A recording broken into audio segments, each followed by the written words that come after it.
I'm Ted Conover, the director of NYU Journalism, and it's a great pleasure to welcome everybody here tonight. About 50 years ago, the newspaper guy sitting right here sat down to write a thriller about a plot to murder the Pope. He called it A Killing for Christ. Born in Brooklyn, he was 32 years old and living in Dublin, having lived in Rome not long before with his first wife and 2 kids. Also about 50 years ago, the man seated next to him was about 10 years old. He grew up in a different part of Brooklyn and would later recount those years in a memoir that children all over the country, including my own, are still assigned to read in school, The Color of Water, James McBride. Yay, yay. And he's written several amazing prize-winning books since then as well. As a young man, I think you'll learn James McBride had heard of Pete Hamill. Journalism is about fact, and fiction writing is not. So it might seem strange that we're here on the occasion of the 50th birthday of a novel. By the way, the new edition is for sale here against that wall, and only here after the conversation. It's not for sale anywhere else for 2 more weeks, I believe. But I think more than that, we're celebrating the crafting of stories. And writing narrative has been a growing part of journalism for the past 40 years. These 2 men are both brilliant storytellers. It's important for me to brag about them because they're both humble, a rare and beautiful quality in today's world. Pete wrote an introduction to this new edition. It's in his first-person voice, which I've grown fond of in his writing and in real life as his colleague. I'll conclude my introduction by reading a paragraph of it, which I hope might serve to frame tonight's event. So this is from the new introduction by Pete Hamill to A Killing for Christ. I feel counterfeit reading this, but it's one of the perks of the job, right, James? There it is, well said. I loved Rome, its sensuality, the sense it exuded of knowing every variety of sin, and forgiveness, too. In Rome, time itself was visible, not an abstraction. This suited my own beloved profession. As a reporter in my native New York, I'd seen many varieties of horror and violence, treachery and delusion. But I also learned the limits of the craft. My first grade editor, Paul San of the New York Post, said to me once, "Remember, if you want it to be true, it usually isn't." Yes, in journalism, in life. Romans could have embraced that line, preferably in Latin. Ladies and gentlemen, Pete Hamill and James McBride.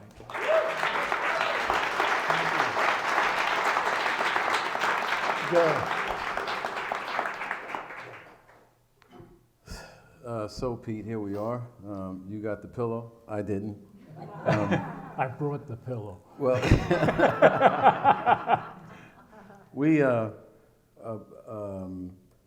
we've talked earlier about this. Both Pete and I come from Brooklyn. He lived not too far from, actually I lived not too far from where he grew up.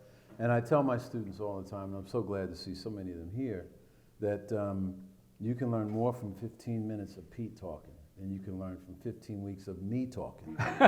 So we're gonna make Pete talk today, and I'll try to keep my comments to a minimum. So I'll just begin with this. The Regis High School in Manhattan was founded in 1914. So St. Regis is a Jesuit school. And if you listen to their website, they list 68 famous alumni. Among those are Adrian Bassara, Reverend Donald Harrington, who was the former president of St. John's, and many others.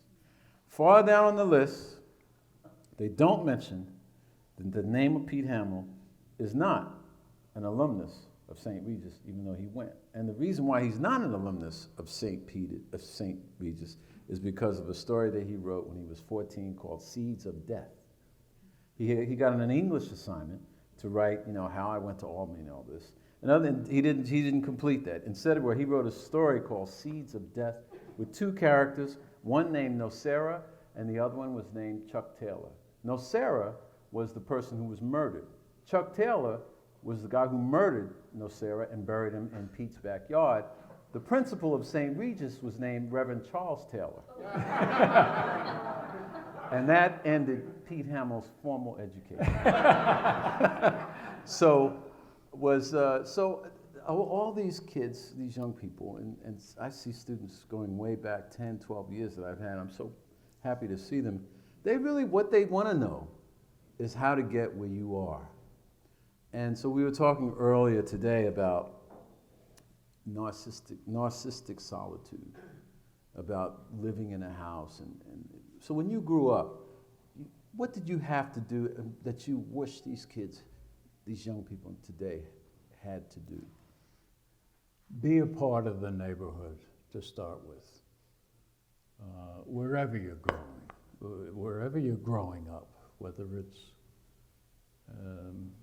a posh neighborhood, whether it's a tough neighborhood, get to see it one at a time. Meaning the people should be looked at one at a time. We were lucky where I grew up that to end up as a writer, that in my neighborhood there were people characterized as characters. See this guy? He's some character, this jerk, you know.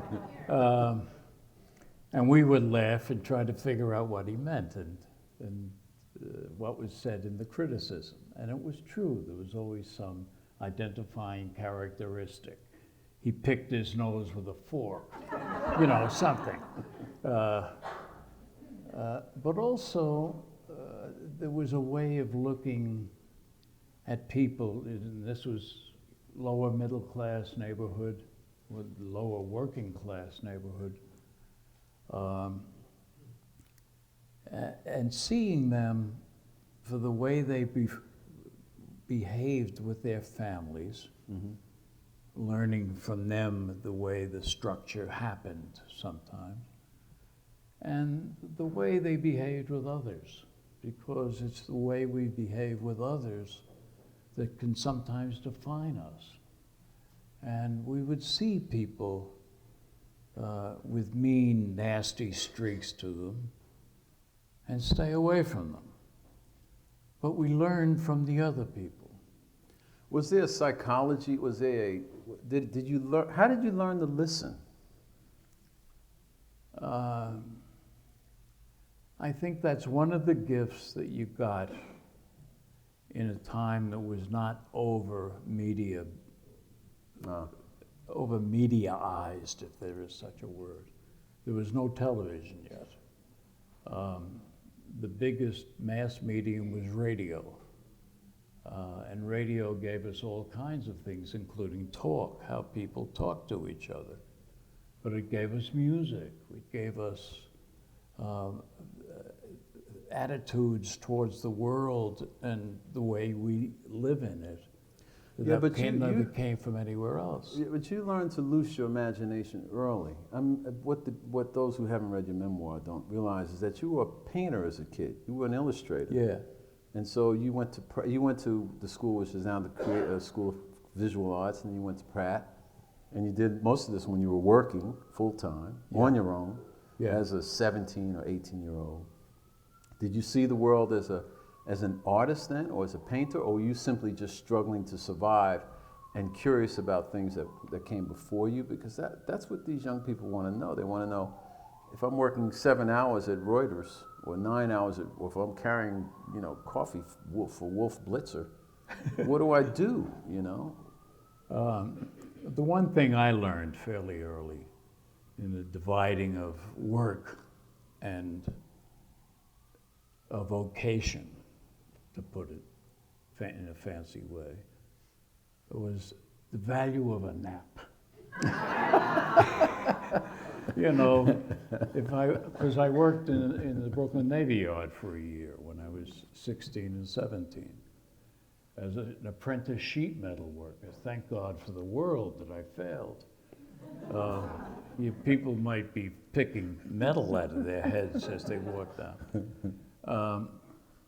But it was a job that taught me how to work, how to show up on time, how to punch the time clock, how to do what the boss or the foreman or whoever it was wanted me to do. As trivial as it might seem, as trivial, and to do it with no complaint. It was after work that the part of me that had imagination began to work. And a lot of that came from comics. Came from reading comics in the golden era of comics, great comic books like The Spirit by Will Eisner, by the works of Simon and Kirby and so on, that are continuing today in variations with Black Panther and other forms that came out of something 70 years ago. But it was also the great era of the comic strip, which was a narrative strip. Terry and the Pirates, Dick Tracy, Smiling Jack, where there was a narrative every day, and usually 3 or 4 panels, and they were set up perfectly for a young would-be writer later on in progression. This happened, and this happened, and as a result, this happened. Get tomorrow's paper and find out what happened, you know. So somehow those were built into me. And I was also a reader. I read the popular fiction that was around. I read Sherlock Holmes. I read Bomber the Jungle Boy. There were like 10 books about, under the name Roy Rockwood, which had to be a pen name for, you know, guys working at the Journal American on weekends. And the sense of a story began to embed itself in me, that there were stories in the world and I should know what they are. Well, isn't that part, though, based on your own life as an Irish person, as an Irish American? I mean, I've known as an author, having toured with Irish writers, that you might as well, when I toured with Malachi McCourt, Yeah, you know. that's a good example. I mean, you know, the first time I toured Australia with him, I said, let me go first, Malachi. You better go first, Malachi, because I'm kind of funny. He said, okay, all right, no problem. He went out there, people were, they were crying, they were laughing so hard. Oh, yeah. And then I staggered on stage. So, I mean, maybe, is that part of the That was Irish a tradition, yeah. There was a tradition of storytelling back in the old country. Back before the British conquered Ireland, there was a whole tradition, both written and built into the life of the community. Well, can I stop you there for 1 sec?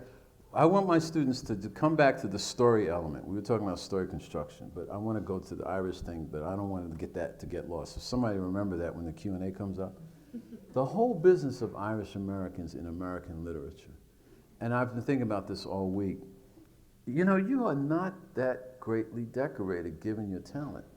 I mean, I got the national book, I mean, I got this, that, and the other, and really, when you look at the scope of your work, like so many writers write the same book over and over and over again. You write a different, I mean, you play a different solo every time, and we talked earlier about music, and I was wondering if part of what powers you and maybe writers, quote unquote, like you, is the whole business of what it means to be Irish in America. The whole business of Irish history that is sort of planted in the book Forever, for example, and in other parts of your work, this shoving, pushing against this impenetrable wall, if you will, of absolute prejudice against a group of who were, you know, going back to the 1850s, the Know Nothing movement and all that other business. The Irish were always like the second Negroes of America. Yeah. You know, is that part of your makeup? And if so, how does a young writer translate that into their work? And is it good to have that? It's very good to have that. In my case, my parents were both immigrants, both from Northern Ireland, both Catholics, who were forced into exile by bigotry. It was as simple as that. it had driven them, not the first Irish ever to come for the same reason, but in Northern Ireland, it remained worse than it was in certain other parts. And although they didn't come together, they met here at a dance. And they both had the same kind of demented sense of humor. My mother saw my father sitting alone at this dance at Prospect Hall on Prospect Avenue in Brooklyn. And he was sitting all by himself. All his friends were dancing with girls all over the place. And she went over to him and said, "Let's dance." And he looked up and said, "Ah, I can't dance." And she said, "Ah, neither can I." And took him out to the dance floor for the rest of his life. She was to me, the great editor of my life. You know, she would hear me talking, come up from the street from Brooklyn and she'd say, "What's going on down there?" "Nothing," I'd say. She said, "Sit down. The word is nothing. Nothing. Nothing. Say it. Nothing. Okay, now you can get up."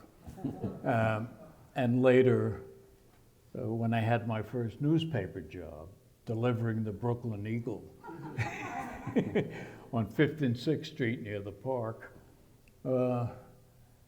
she would also edit me when I started to try to write the way the guys in the newspaper wrote. So she was an amazing force on me. And I think in your book, The Color of Water, the effect of mothers on immigrants is absolutely It's amazing. dead on. Yeah. It's so common to everyone.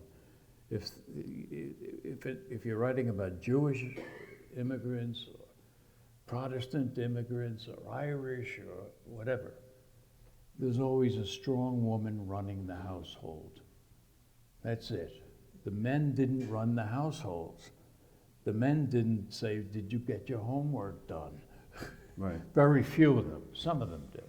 Well, I mean, the evolution of women in America is something that I, can't profess to know a whole bunch about, especially, now, but, I mean, especially in this day and age, dominance, but it seems to me that the way your parents raised you with this whole business of you have always been on the outside. Like you've never been, I mean, and I don't know enough about the literary community in New York to really speak really that, candidly about it, but you've never been a person who's kind of been in the flow of the quote-unquote literary community. You've always kind of circled outside. You've kind of known when to dip in and dip out. And I wonder if it's because of these characters, this whole business, everything in your work, you're always pushing to the good. And you said something to my class many years ago that I tell them all the time. You say, cynicism is poison. It's okay to be skeptical, but cynicism will just spike every dream you had. Yeah. And so, is that something that you learned over time? Is that part of who your parents were? Is that part of being Irish, or just part of being Pete Hamill? Or where does that come from, and why is it important in terms of story? Well, it certainly was part of being Irish, but it was also true of being Jewish. Right. It was also true of being Latino when the early days, people coming up from the islands or in from Mexico. Nobody came to the United States to live worse. They came here because they could live the fullest extent of their lives with all the possibilities that could be in your life without ancient history clamping down and saying, you can't do that. You're Catholic, or you're black, or anybody could be what they wanted to be here. And in spite of, terrible things that have happened in violation of that, it's still in my heart and in my experience remains true. I think we're going to get past present time lousiness and redeem these things that are happening and be better than we ever were. I really believe that because it was true for me, it was true for all my brothers, it was true for my sister, it was true for everyone that I knew that started with nothing and ended up with a bank account, which itself was an unbelievable accomplishment. So I remain an optimist without being full of self-delusion. Well, we talked about needing to learn from what you can't do. There were lots of things when you were a young man that you couldn't do, you were forced to do, and then you learned that on the fly. I often wonder to myself how many more books you would have written if you hadn't had to work so hard all the time. What is it about the work thing in the Irish people? What's it? It's their favorite four-letter word. But I think about that often, and because I know a lot of these young people, they feel a certain emptiness in their lives, and they feel a certain, they want it tomorrow, first of all, but they feel a sense of hopelessness when they see how big the machine is. Why should I do it? It's already been done. Why should I write it? It's already been written. And I don't even know where to write anymore. The newspapers are dead and magazines don't want me. So what do we say to these young people? What do you say to these young people? There was nothing there when you got started. I mean, newspapers and magazines existed, but they didn't know you. So what do you say to young people when they say, I can't do it, or it's just, where do I go? First of all, I would tell them, you gotta try. If you want to do something, you have to try it. You can't immediately eliminate yourself from any possibility of accomplishing anything and expect anything to happen. It's ridiculous. So you got to give it a try.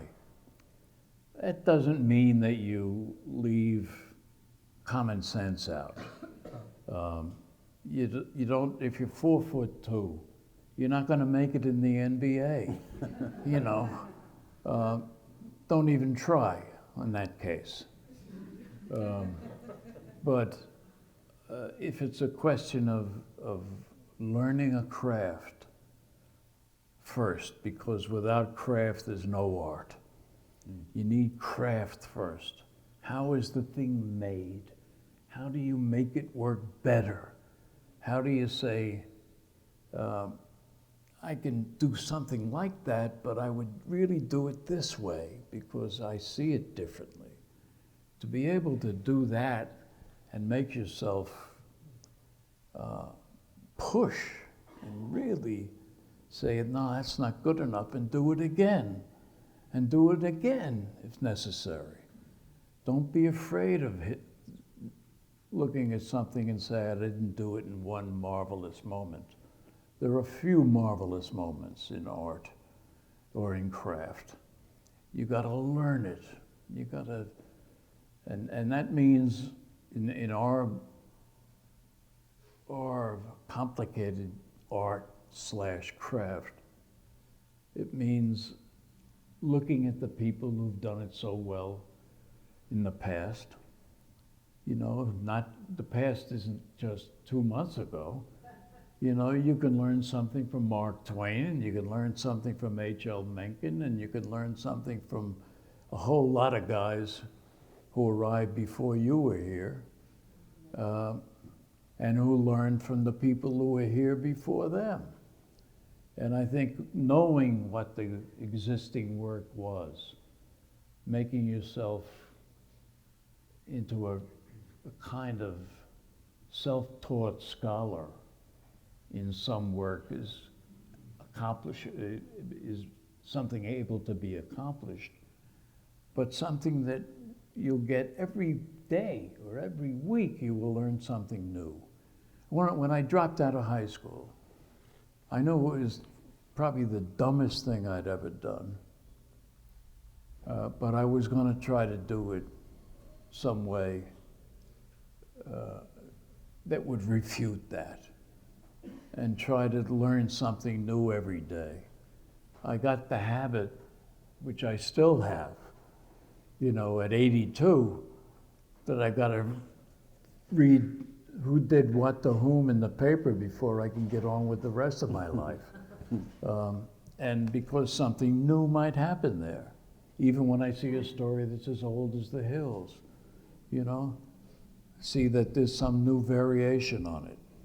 That helps me to believe that it's worth still trying to do the thing I did most of my life.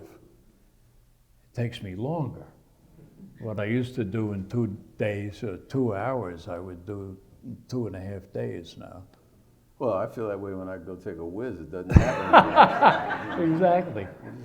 Exactly. 60, it's just not what it was. Especially if the car's waiting.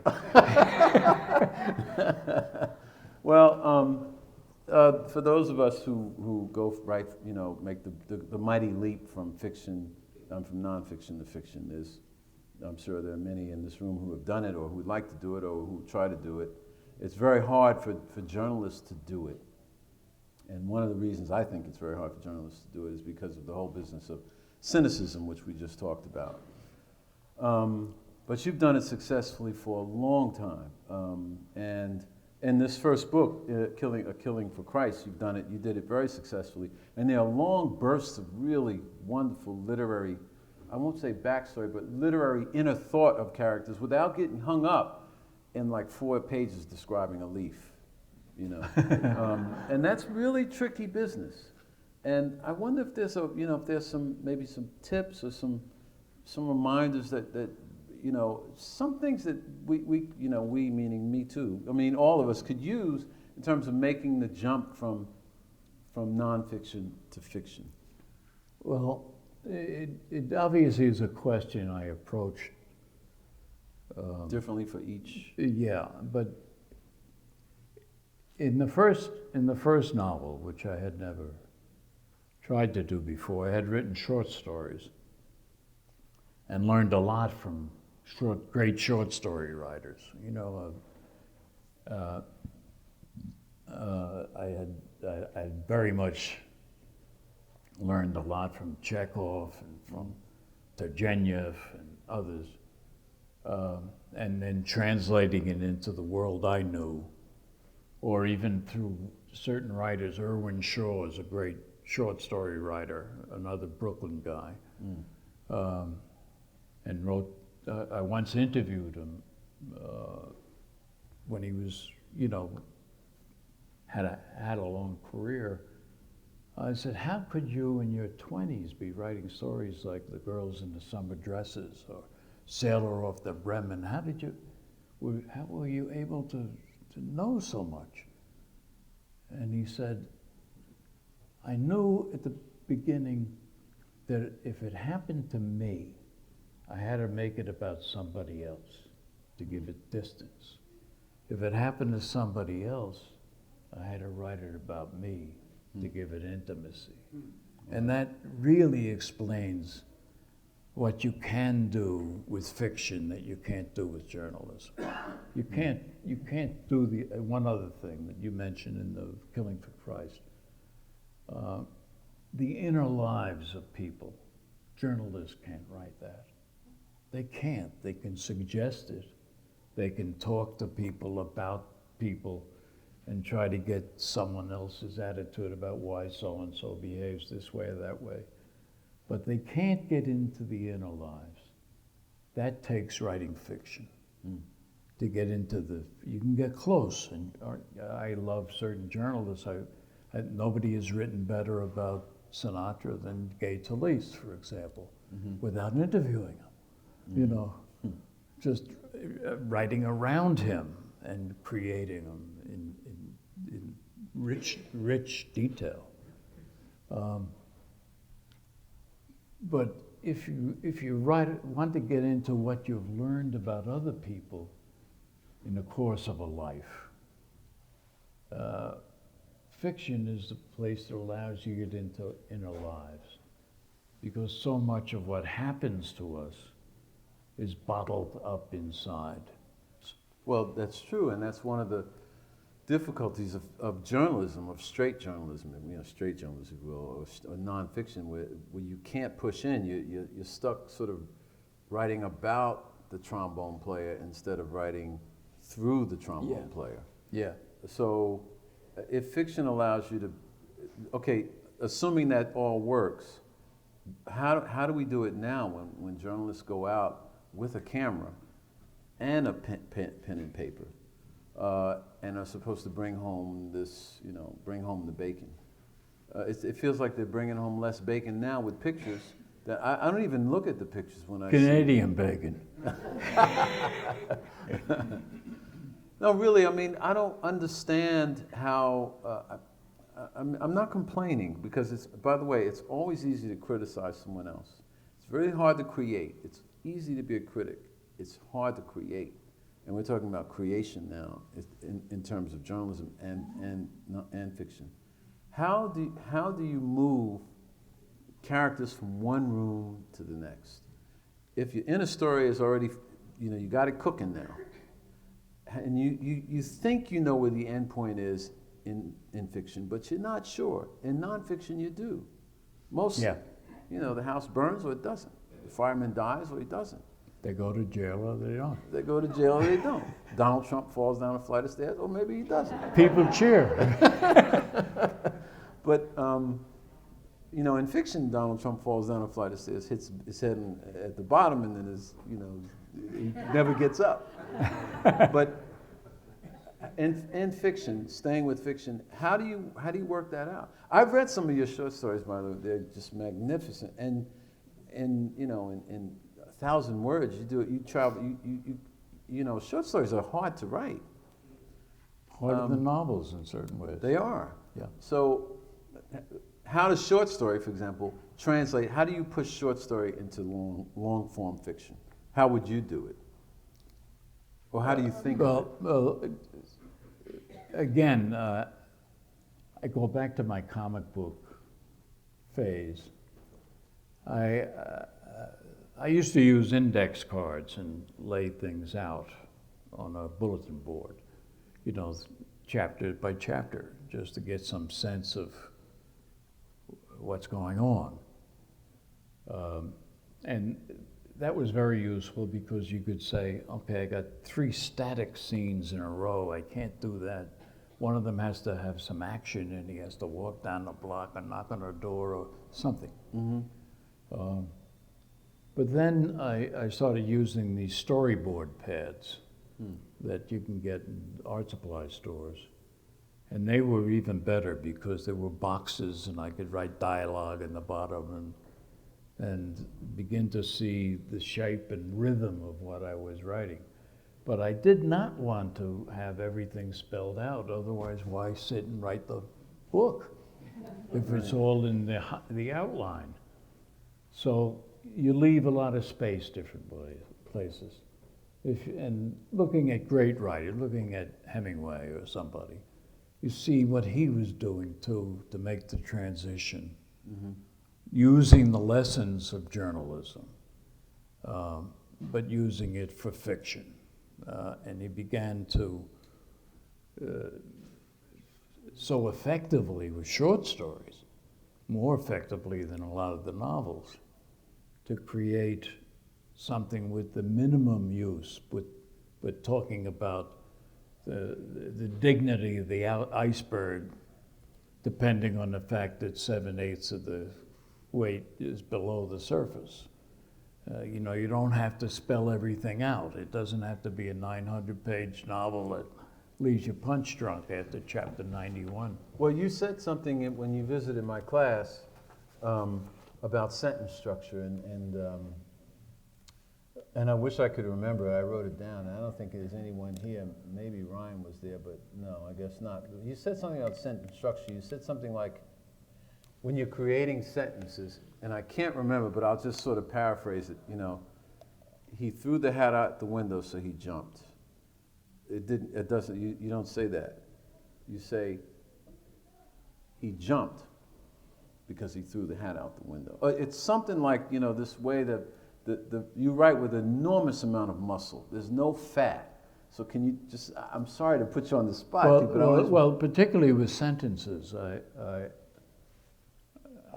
again, because I had Latin in Regis High School. Oh, you got something out of it. Yeah, I got something out of it. But there was a rhythm in Latin, and I was hardly fluent in Latin. I was an altar boy too, so I could say Adeum qui laetificat juventutum meum. You know, I can do that and say, what the hell does that mean? You know, but they almost, the sentences in Latin almost always ended with a hard word. So it was better to say, I hit him with a rock than I threw a rock at him.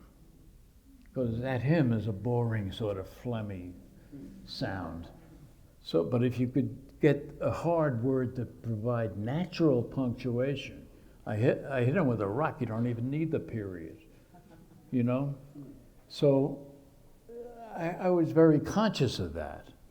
And I was also trying to teach myself about the craft. So I would take a paragraph from Joseph Conrad, let's say, A Storm at Sea, and transform it into a snowstorm on land.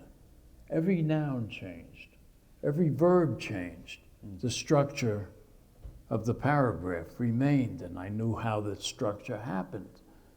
And I learned enough about putting the effort in that it stayed with me. So there's a way that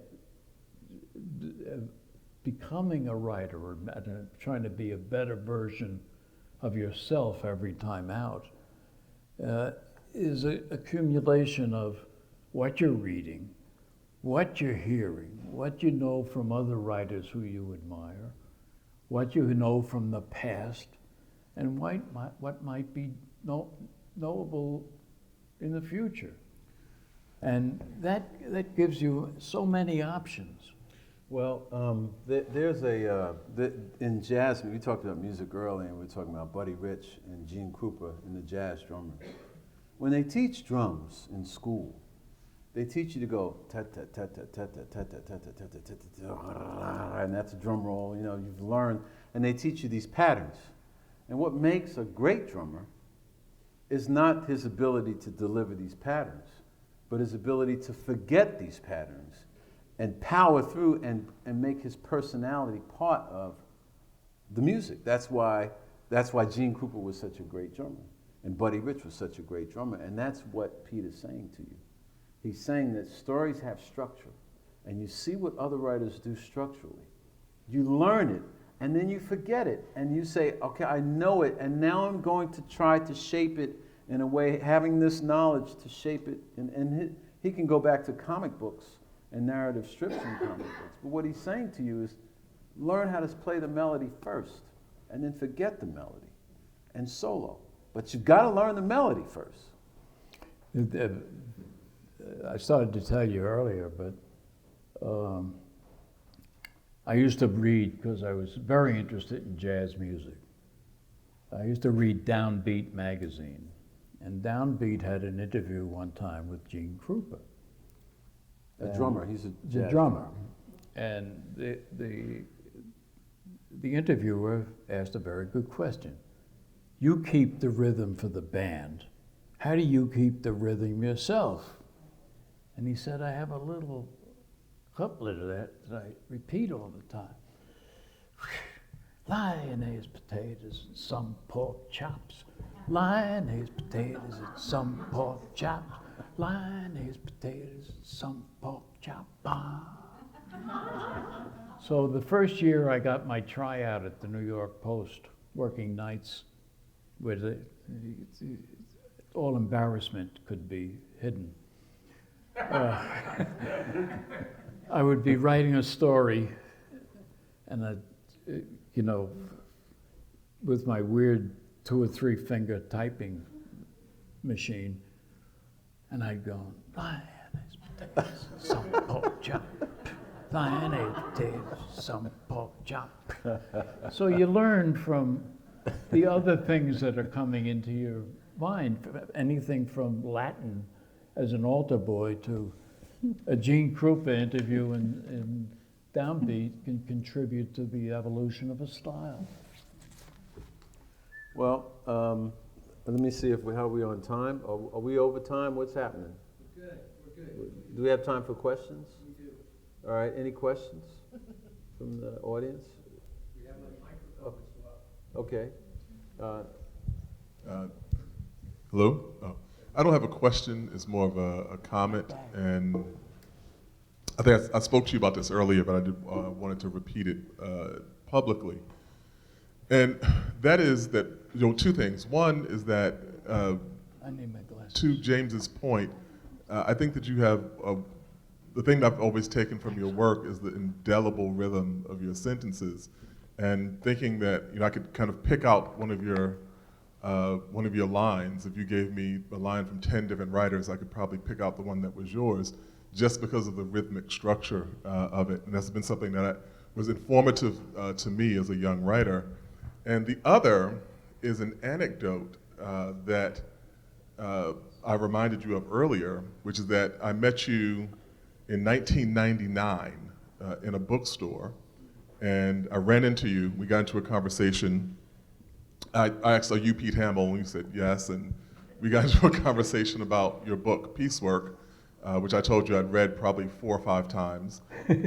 And we started talking about New York and the history of New York, and I specifically remember somehow Stephen Crane being sent to cover the Spanish-American War for the Hearst newspapers. It was kind of a wide-ranging conversation about New York's literary history.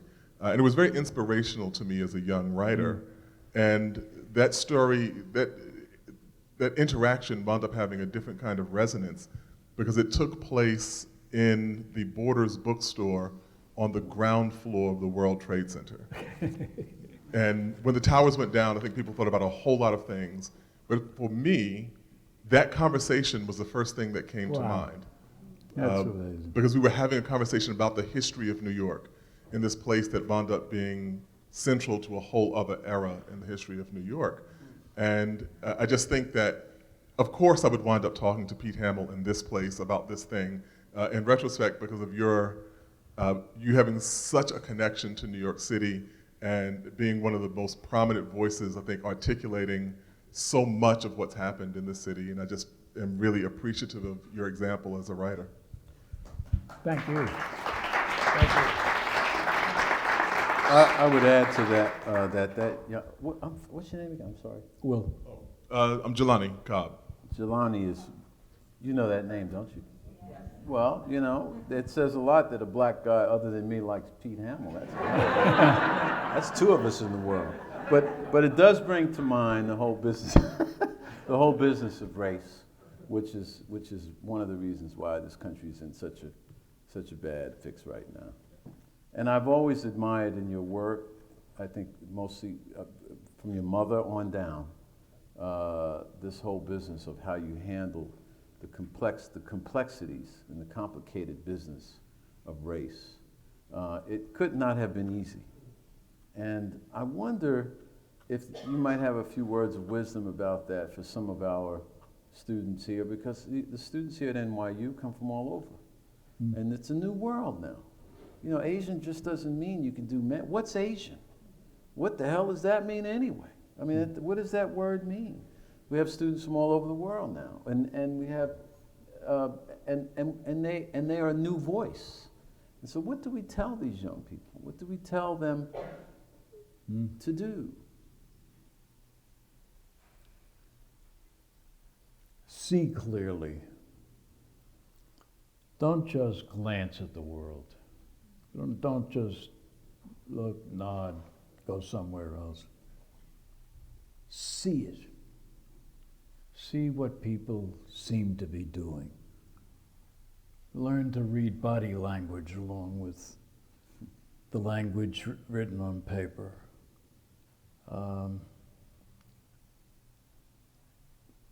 Get to know people one at a time as often as you can. And remember that if a mother loses a child at 2 years old in Manchuria, she weeps just as badly as somebody in Brownsville if the same thing happens. There's a human center to all of us that we have to celebrate more and stop with the yapping and cheer each other on when we do well. Make us realize how dumb we can be when we don't do well, and how ignorance gets people in trouble more than intelligence. It's a lot, but you got to listen to the people that have survived this whole thing of living in a world like we're in. We have to know not simply who got a first novel advance, but you know, you got to read Cicero too. You got to read the classics. You got to read the people who have survived epoch after epoch and are still readable and still have something to teach us, and thank them for it. And then pass it on to whoever you want to know about it, your grandchildren, your friends, strangers. If they say, who the hell is Cicero? You just say, it's more than just a town where Al Capone lived in Illinois, you know. Well, you know, I often remind my students here that this very neighborhood, this very institution, 30 years ago, NYU students used to have to sprint to get to class. And not 4 or 5 blocks from here, the Great Triangle Fire, where so many young Jewish, Italian, and Irish women died for nothing really, because of greed. And that history constantly repeats itself. And journalism teaches you to look at what's happening now in the millisecond in this age where you pull out a cell phone. Just remember, the act of pulling out a cell phone is almost an act of ignorance now. Really, I tell my kids in Brooklyn, when I teach in Brooklyn, I have a program at my church that I've been running for 5 years. I don't even allow cell phones in the building when I'm there.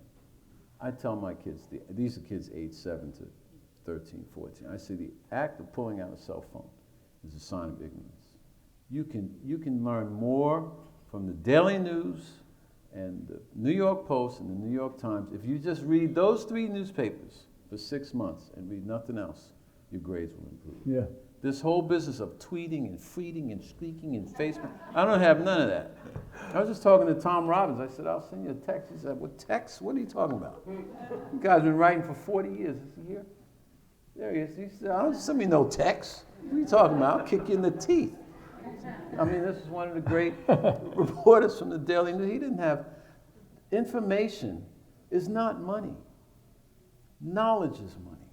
Yeah. If I walked up to you and I said, you know, here's $100, and you say, thanks a lot. Thank you very much for the $100. But if I walked up to you and didn't give you $100 and said, you know what, man, my car broke down last week and the tire, I couldn't figure out the tire size to my car. And I'm giving you $1,000. You just haven't figured it out. Because when you go to write the story about the guy whose car broke down, or when your villain's car breaks down, and you don't know the difference between an R15 tire and an R16 tire, and you got to pull out your phone, you've already lost flow. You've already lost flow. Anyway, next question. I had preached my sermon. I earned my money, God damn it. That's good. All right. Yes, sir. Thanks a lot for running tonight. Pete, if it wasn't for Tales of New York, my life would be vastly different, both as a person and as a writer. Just as a kid in the Bronx, you know, reading about people who talk like the people that, those same snippets of conversation that I listen to every day, you know, The people that you wrote about look like the people that I live with, and were the people across from me on the bus and all that. So Tales of New York, I'm a huge fan of your journalism, but Tales of New York was Thank you, man. a life changer for me. Thank you very much. So I teach journalism at Western Connecticut State University, and my take is I don't think that journalism has changed as much as the media. That journalism has remained the same, should remain the same. That we should still focus on the fundamentals, and it's just how it's delivered. So whether it's writing on a cave wall or a brain chip in our brain, that's the delivery of the story. Do you think that's the same? Do you think that we need to focus on storytelling, the fundamentals of accuracy, writing in a concise way? Do you think that as things change, the more things change, the more they stay the same, or do you think that might be what us dinosaurs tell kids today? Yeah, well, obviously, the medium is changing. The newspapers are slowly fading away in some way. But that doesn't mean journalism has to fade away, and it doesn't mean that we have to lose the sense of the local. I think more and more the necessity for local coverage is demanding itself. Our politics, for example, the Democrats are wondering what their strategy has to be. Bringing back service-oriented politics. You help get a bail bondsman for some kid, you help get a lawyer for another, and you help someone get a job. Mm-hmm. You got them for life, Politics is getting the street light fixed in front of somebody. Exactly. Make it happen. But I do think there's an awareness of it now that's stronger than it was 2 or 3 years ago. And that everybody's not trying to start the new hot website. That using the old truths to find out what's going on in our world, who controls our world, who has to be challenged, who has to be embraced. All of that is still amazingly valid and amazingly necessary if we're going to live in a democracy and if we're going to live in a place like New York, Well, the capital of people who are not like us. well, to your question, does that mean that the whole business of developing strong local news is something that we need to focus on more here at NYU? I think so. I agree with that very much. You think so as well? I happen to agree, but I mean, And the way it's you value, Right. not to do it because it's where you can get a job or something, but because it's something valuable. Well, not only that, we talked about this earlier, if a person is living on the 45th floor and they're getting their groceries delivered and they're getting their news. By drone. I mean, by drone. If you don't even have to if you take the funk and dirt out of your life, you're not going to be a great writer, period. Yeah. Just forget it. If you can't stand in the line at the grocery store and do those kinds of things, if you get your meals delivered that way, you're never going to write anything good. Yeah. So, but the other part of it is that local news really plays into the whole business of gerrymandering and the state governments, playing a part, and the Democrats losing all kinds of space and ground and so forth. But how we do that is something maybe some of the faculty here can talk about later. How do we develop local news that's powerful and potent and accessible and cheap so that people can get to it, maybe through sports, maybe through local politics, local schools, and some of the young people here. This is an idea. If I was a young person, I'd say, you know what do they have right now? They have something called patch. That doesn't really, maybe this is it. Someone is I'm giving you the $50 bill now, but it's disguised. You got to figure it out. But that was a great question, and I just want to push on because I don't want to run out of time without, getting some other things in. So Give me another good question, somebody. In the back, sitting down, and then the gentleman behind him. Yes. Thanks. So changing focus a little bit then to craft. I'm kind of curious how your take on essential themes that run through literature. There's a book by Thomas Booker called 7 Basic Plots. Talks about like Voyage and Return and Slaying the Dragon and things like that. Or Joseph Campbell's Hero with 1,000 Faces looks at themes that cut across all cultures and all times. Do you have any perspective on, in approaching whether fiction or nonfiction, themes or kind of plot lines that you're looking to address, or do they emerge naturally, or any kind of take that you have on that aspect of the craft? I think the answer to that is all of the above. Sometimes you're reminded of something. You say, God, this is like Macbeth goes to Yonkers, you know?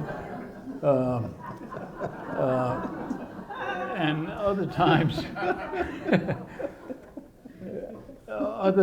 it's we come here to bury Caesar, not to praise him.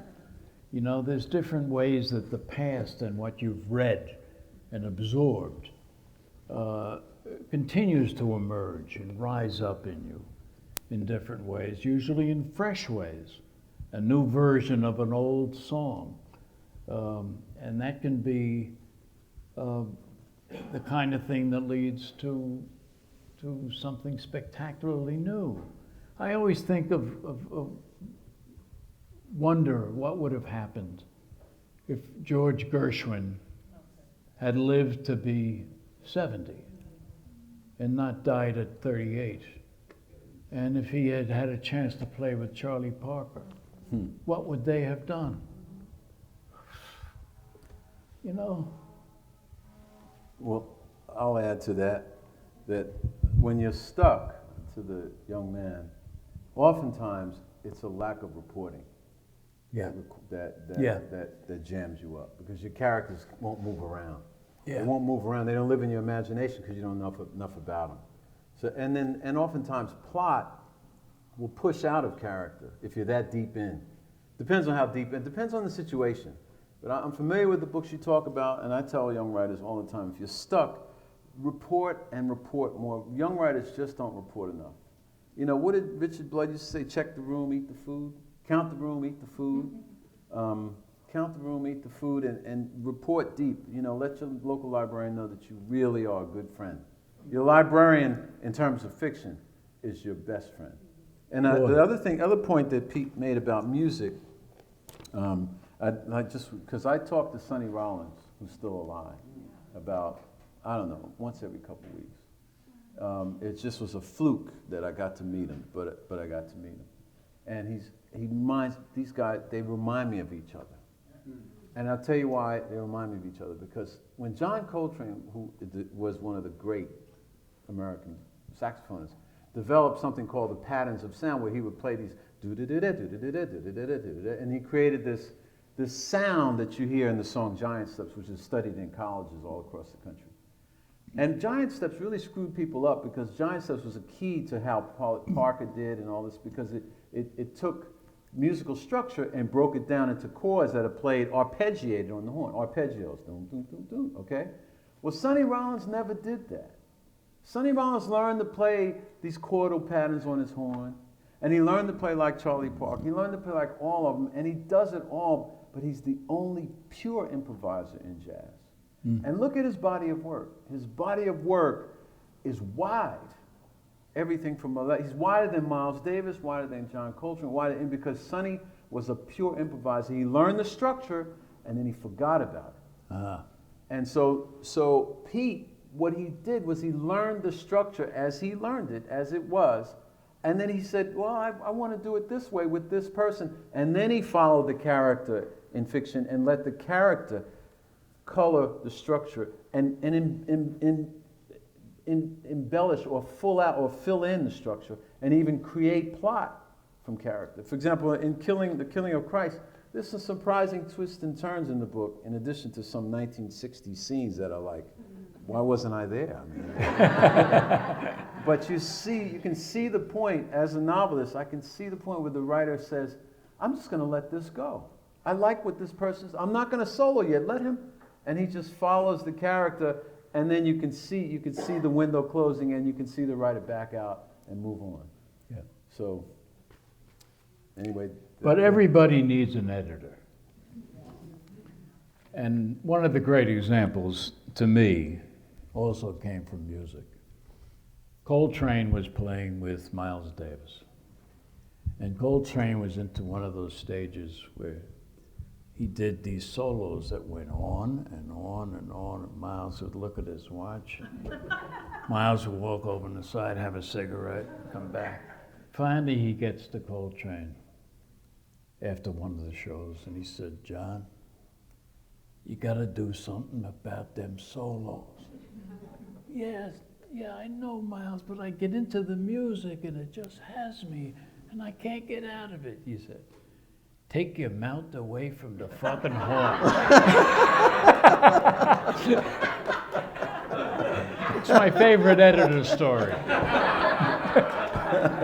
That'll do it. I love Coltrane Oh, with the John Coltrane. Hartman. I love that album. Johnny Hartman? Yeah. Oh, yeah, that's a With classic. Coltrane. Yeah, Oh, yeah, jeez. beautiful. The fellow in the back with the purple? Thank you.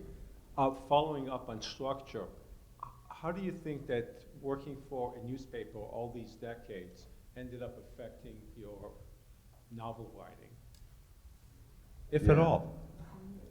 Oh, no, it did. Because the basic structure of newspapers stories, who are the 5 W's? Who, what, where, when, and the most impossible why. So every novel, in a way, has to meet that standard in my head. You know, I want to know who these characters are, who. I want to know what they did. I want to know where it happened, because the sense of place is something that you learn from journalism and carry into fiction. And the why is the most challenging of all, to try to get into the deepness and complexity and sometimes absurdity of human motivation.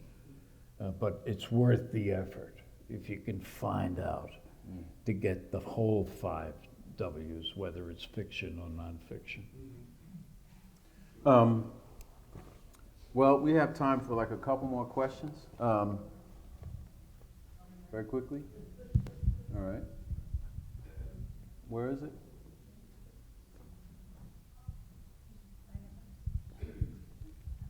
Okay. Hey, thanks a lot. Pete, one of the my favorite editor stories that you told me was involved a new editor that you had. I asked you how this person was, and you said, she's great. You were working on a book, a novel, and I said, why was she great? And you said, because something wasn't quite right. I had my character coming into a room and throwing his wet raincoat on the couch, and I wasn't getting the sound right. So we broke for lunch, and we came back into her office, and she had taken a raincoat and soaked it and was throwing it on the floor, trying to get the sound right. And what that told me is about your supreme devotion to craft. You talked about it tonight, and I wonder, as a journalist whose career you made because of a story that I wrote 32 years ago about a boxer named Ricardo Lopez, and you pointed out the specifics in that piece and why you liked it. And I feel like part of this craft of writing, whether it's fiction or nonfiction, is getting the word exactly right, right? There's a huge difference between almost the right word and the right word. Boy, that's for sure.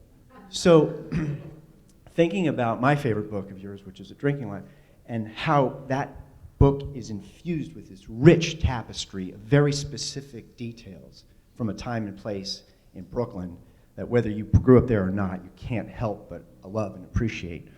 What advice do you have about finding the specifics, remembering things? I mean, I remember some interviewer asked you, how in the world did you remember all of that?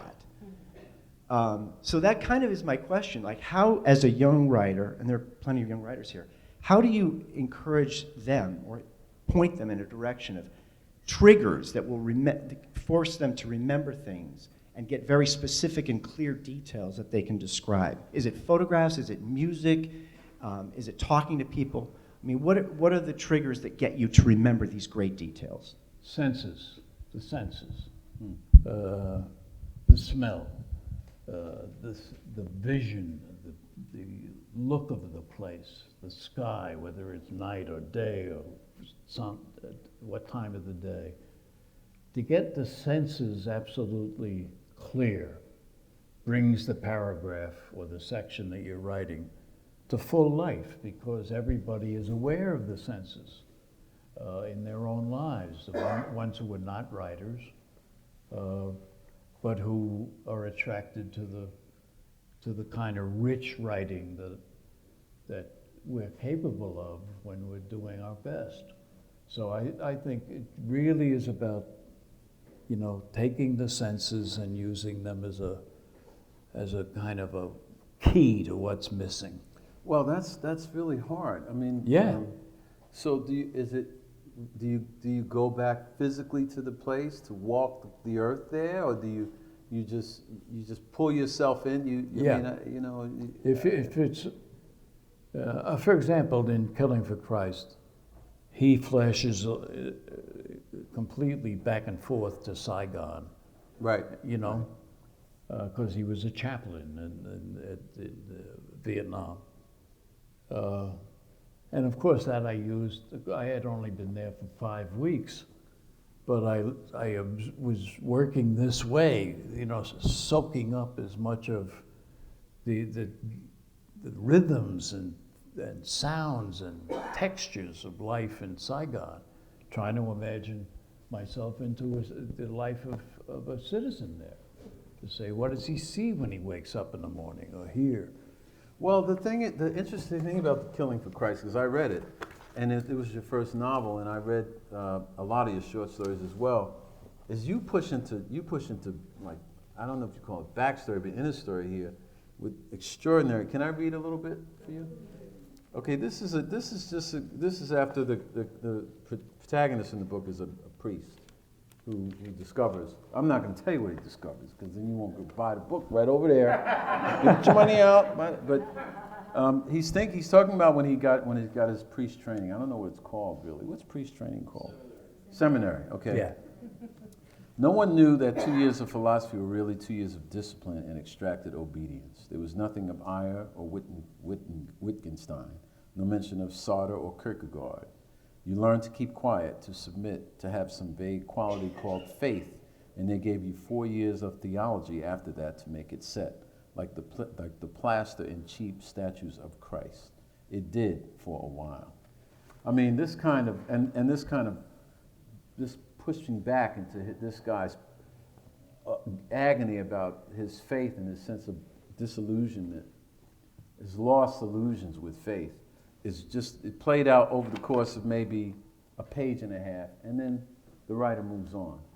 The 2 questions I have, one is personal, which I'll ask after that, but the question I have here is, in this case, this is not based on your 5 weeks or however long you were covering in combat in Vietnam, combat era, in combat zone, but this is more towards your own life and your own feelings about religion, which begs the question that I have to ask: Are you religious at all?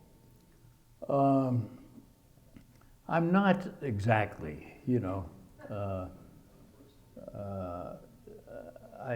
I would love that there would be an afterlife. As a matter of fact, I bought a plot in Greenwood Cemetery, right next to Boss Tweed. Because if there's a life after death, who wants to be with a saint? I'd rather be with a rogue and at least have a lot of laughs.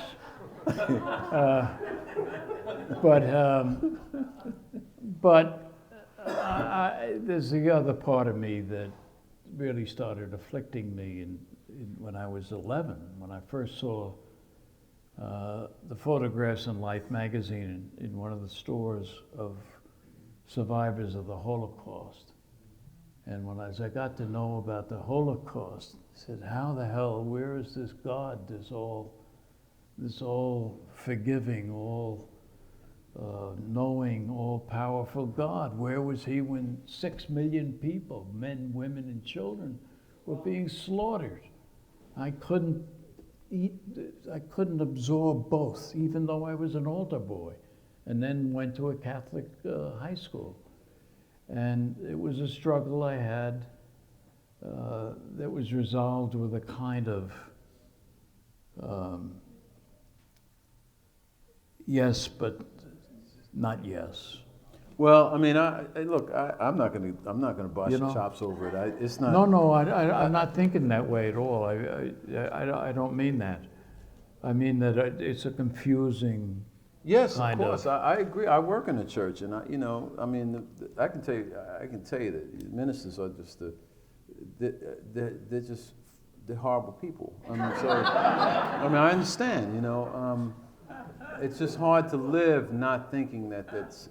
Listen, we all know the thoughts and prayers bullshit that's been flying around in this country. We know that religious right has become circuses and clowns. I mean, it's pathetic, but.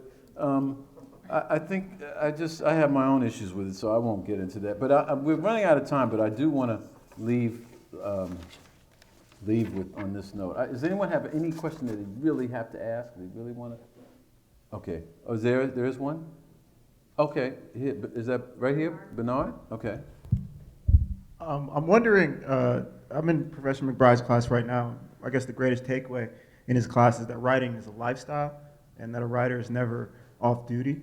And so what I'm seeing now in my life is some of the most interesting people that I meet, I don't exchange numbers with and I'll never meet again.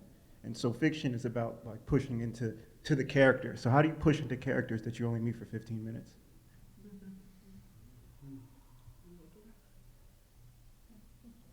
Well,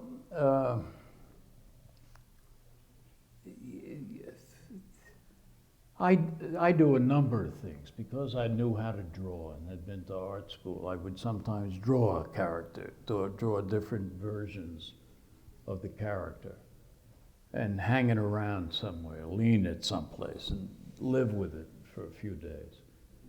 And then I would try to write a kind of who's who sketch of who the character was.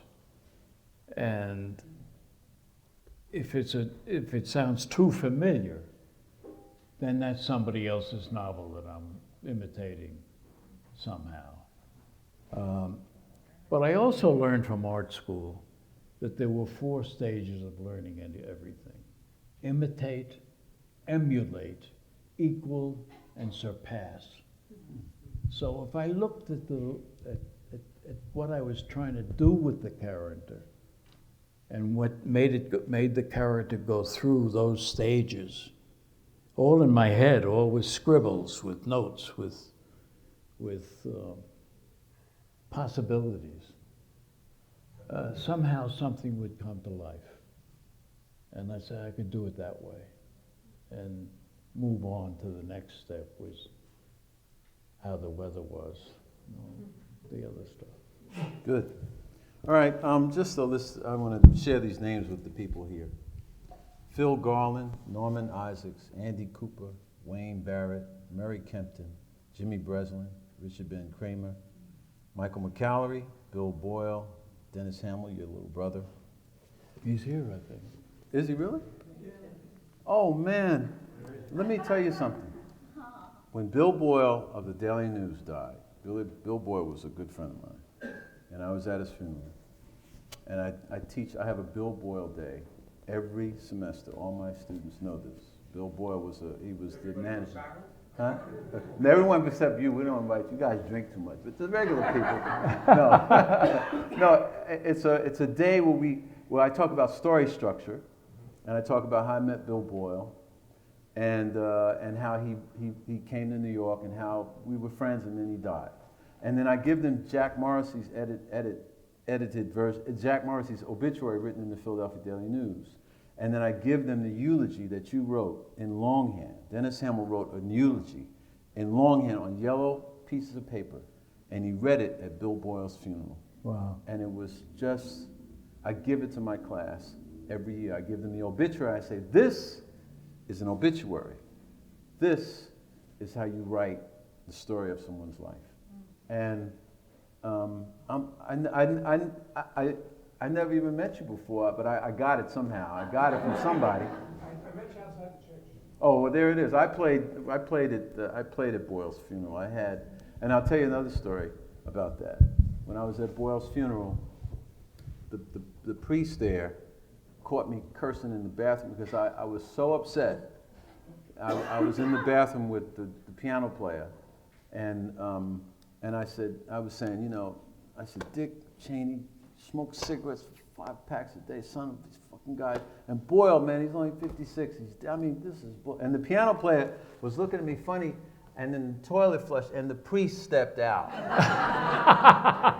And he didn't say a word. He just looked at me, and he stepped out. And then when he delivered the eulogy, I was sitting up there when he was talking, and they had Boyle's laid out, and he was a much loved man, because a lot of those guys, there's some hard-bitten dudes who were sobbing.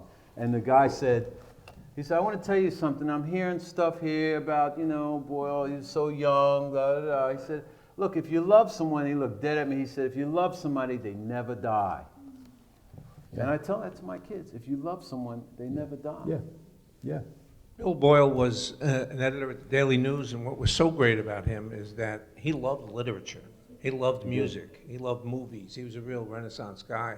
And he brought all that love for the arts to a crime story when he was editing something. He wanted details. He wanted you to bring it to life for him. Yeah. He worked really hard with young writers, telling them to work harder on the lead. Get rid of, he said, I don't want any commas in the lead. It would say, this is the Daily News. Get to the point and make the reader get to the second graph. And then they'll finish the story. And he would make you flush it out and make sure that you really did the reporting. And he believed in details, and he wanted those.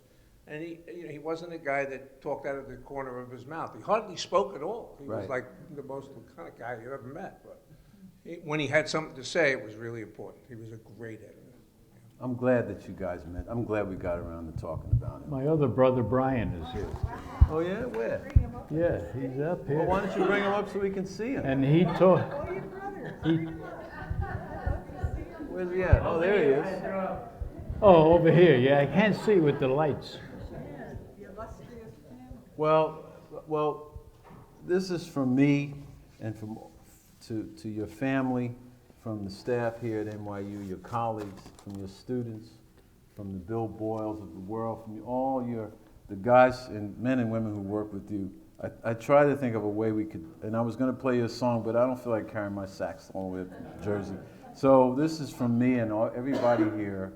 And this is for you. You might as well hear it now, because when you ain't drawing oxygen no more, it ain't going to count. And this poem was told to me by an old black man when I wrote my first obituary. I wrote an advance obituary about a guy named Inky Wilson at the Wilmington News Journal. He was an old black guy. And I told him, I was so stupid, I told him I was writing an advance obituary. So he pulled out a cigarette, and he's smoking, and he said, oh, this is funny.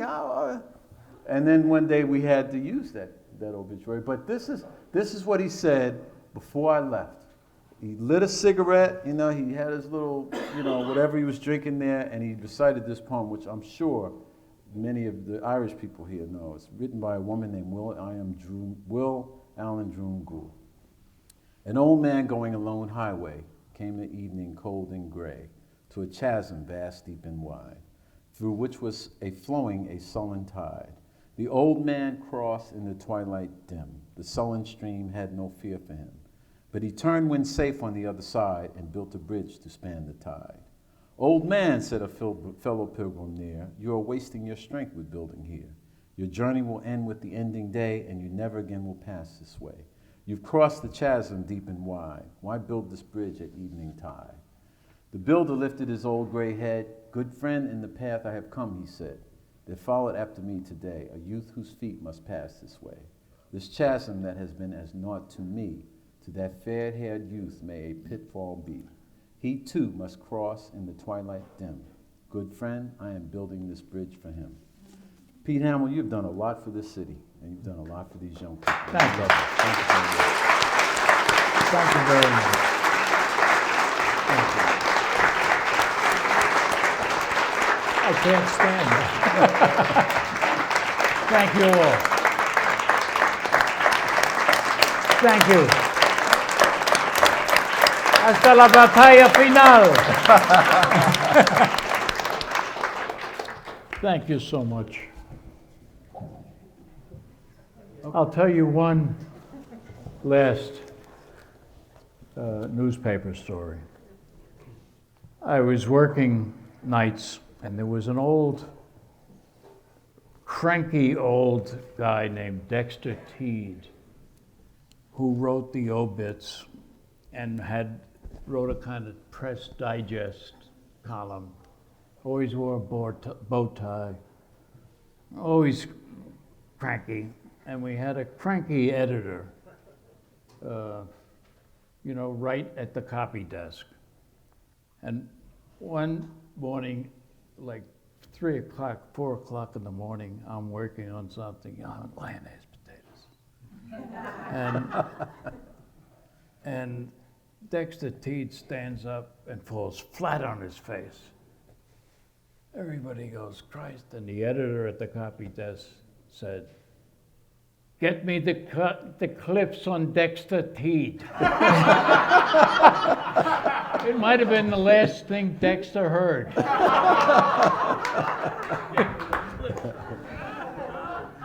Thank you very much, James. Thank you very much. Thank you all for coming. Thank you. Thank you.